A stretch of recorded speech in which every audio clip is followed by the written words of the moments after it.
drive your opponent back and kill them with depth. Stay tuned to find out how. Before we go any further, please don't forget to like, follow, share, subscribe, all of that good stuff. Right, onwards we go. Hi, Joe from PH Tennis here, and today we're talking about depth on your shots. Forget moving them side to side and all of that nonsense. Kill them with depth. If you push your opponent back in the court, you limit their opportunities to attack you, and you become the dominating factor in the rally. Who doesn't want that? I'm going to take you through 5 tips to get more depth on your shots and cause more damage to your opponent. Now, you may have noticed that I am indoors, and that is because it is winter. Hashtag winter arc. And this guy goes, hey Goggins, you on that winter arc? It is winter outside in London, so it is cold out there. And I want to give you the best possible content, so I want to do it while I'm nice and warm and snuggly in our studio. So forgive me for that as we go through my top 5 tips on how to get greater depth on your ground strokes. Make sure you stay tuned for tip 5 because it is absolutely game changing, and I don't think you would have heard it yet. Now, this is a great tip, a great piece of advice for any of your shots, but it is particularly pertinent for getting extra depth on your ball, and that is to get your contact point out in front of you. This gives you greater control, greater stability, greater weight on the ball, and that weight can translate itself into depth, pushing your opponent back, causing them maximum issues. So when we're playing tennis, we don't want to be making contact alongside of us. We've got very little stability there. Everything's a bit wobbly and loose, and we haven't got much control. We want that contact out in front. So just in front or in line with our front foot, if we're able to get side on and nicely squared up with it. Contact point in front, giving greater stability, all of that strength in the arm being used, that stability through the arm without putting too much stress on the shoulder from being too open and by your side. So for all shots, but especially if you want to get more depth, get that contact point out in front of you. If you want to add depth to your shot, I'm going to suggest we do something that takes a little bit of brain work. Sorry about that.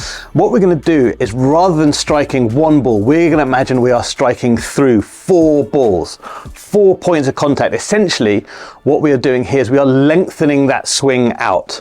So rather than a short, sharp contact on that first actual ball that's coming in, we are extending that contact through and forwards, driving through the ball.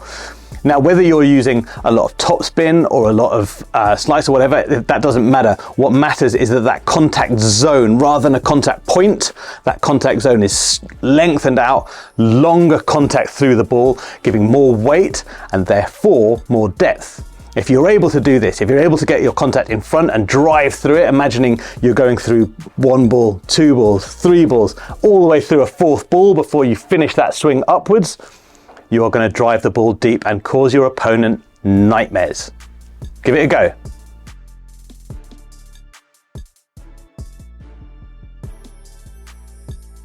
If we take the idea of driving through those 4 balls, that contact point going through the first ball, the second ball, driving through the shot, and we add in our PH staple of a sensation choice, here's where we can really start to drive the ball deep with great authority.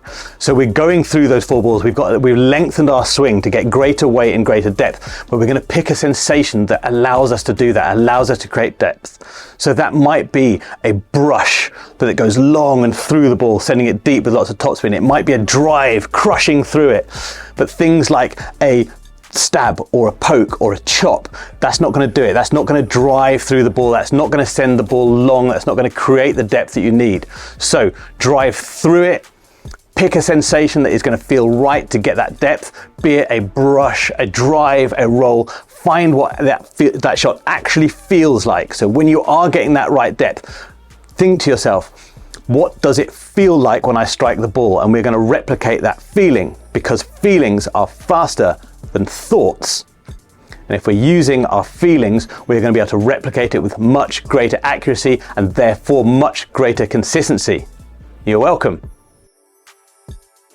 If we want to drive the ball deep and cause our opponent trouble by pushing them back, Let's do this not just with the racket, not just with the hand, not just with the arm. Let's use our bodies. So we are driving through the contact. Not only are we extending the contact point, so we're playing through those 4 balls, pushing it through. We're choosing the right sensation to get the ball going where we want to go and get that right feeling, but we are using our body to start getting that depth. Driving forward towards our target is going to give such great heaviness and a power that you will never look back.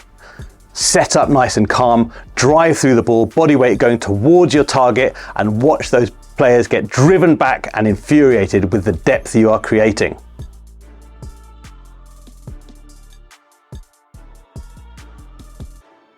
My 5th and final tip for driving your opponent mad, driving them off the back of the court with depth, is to think about your follow-through height. Now, I don't think you'll have heard this before. Some players may do it naturally, but thinking about your follow height can really adjust the trajectory of your outgoing ball and therefore the depth when it lands on the other side of the court.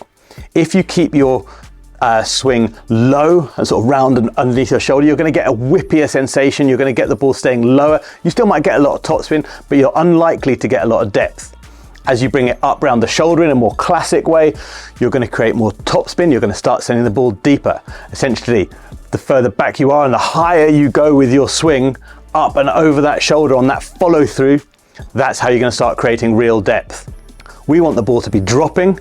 We're going to match that trajectory with our racket, so racket and ball stay along the same plane, and we're going to come up and we're going to follow through really nice and high, driving the ball upwards, plenty of topspin, so that we then get it going down and into the court. So think about your follow through height. Where is the racket finishing? What is the path of the racket? And see if you can extend that upwards for a higher finish to create more depth. There you have it. Depth is the absolute killer. I would much rather run side to side than constantly be scampering back, balls landing on the baseline and me having to dig things out from miles back near the fence. So try these 5 tips to see if you can create more depth and win some easy points by doing it. We've talked about the follow through height, the contact zone being extended, the right sensation choice to make that happen, your body driving through the ball. All of these things combined give greater depth on your ground strokes and cause greater problems for your opponent. Easy as that. As always, don't forget to like, follow, share and subscribe so you never miss a thing from PH Tennis.